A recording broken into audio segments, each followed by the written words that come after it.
मंगो दुआ के शाला इंजदा नसीब होवे। मंगो दुआ के शाला इंजदा नसीब होवे। जद आवे मौत मैनू,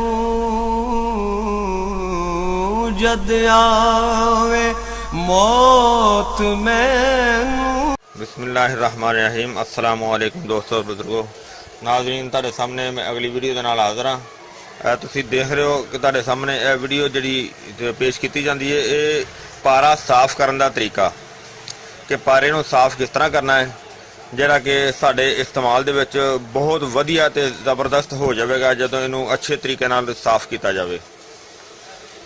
सब तो पहले पारा जिहड़ा है वो तुसीं लैना है, तकरीबन 5 तोले पारा ले लो।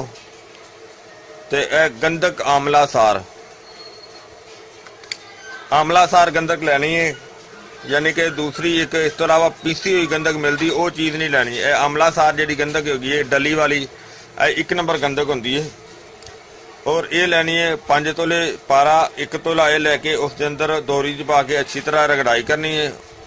इन्नी ज़्यादा रगड़ाई करनी है, कम अज़ कम 3 तो 4 घंटे लगातार रगड़ाई करनी है। उस तो बाद उसके अंदर 1 तोला जड़ा ना सुहागा पा देना।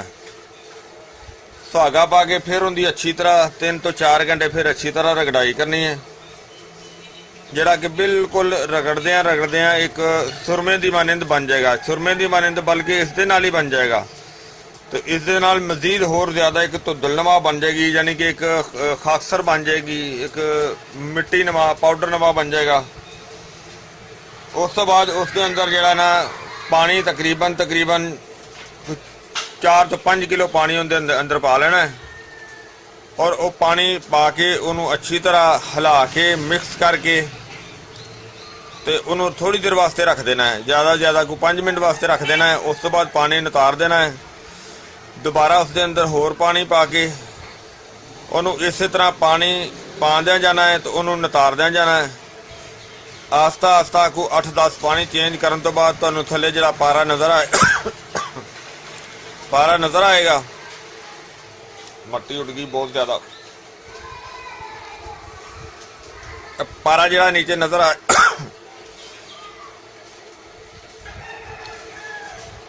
तो वो जिहड़ा पारा तुहानूं थल्ले नज़र आएगा, यानी कि अगर पानी इस तो ज़्यादा भी चेंज करने की ज़रूरत होवे तो पानी ज़्यादा भी बंदा चेंज कर सकता है।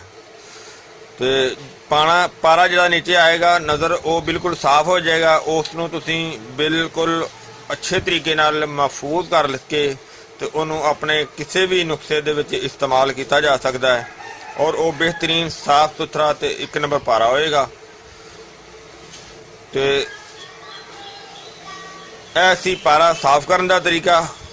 और उम्मीद है इंशाअल्लाह ये तुहानूं वीडियो अच्छी लगी होगी। इंशाअल्लाह इस तो अगे भी मजीद अच्छी वीडियो दे नाल हाज़िर होंदे रहांगे। हुण तक इजाज़त, अल्लाह हाफिज़, अस्सलाम वालेकुम वरहमतुल्लाहि वबरकातुहू। गए बदेरे सरकार नू कवांगे, गम हो गए बदेरे सरकार नू कवांगे।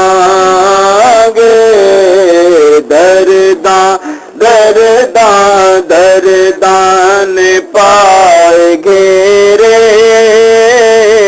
दरदां ने पाए घेरे।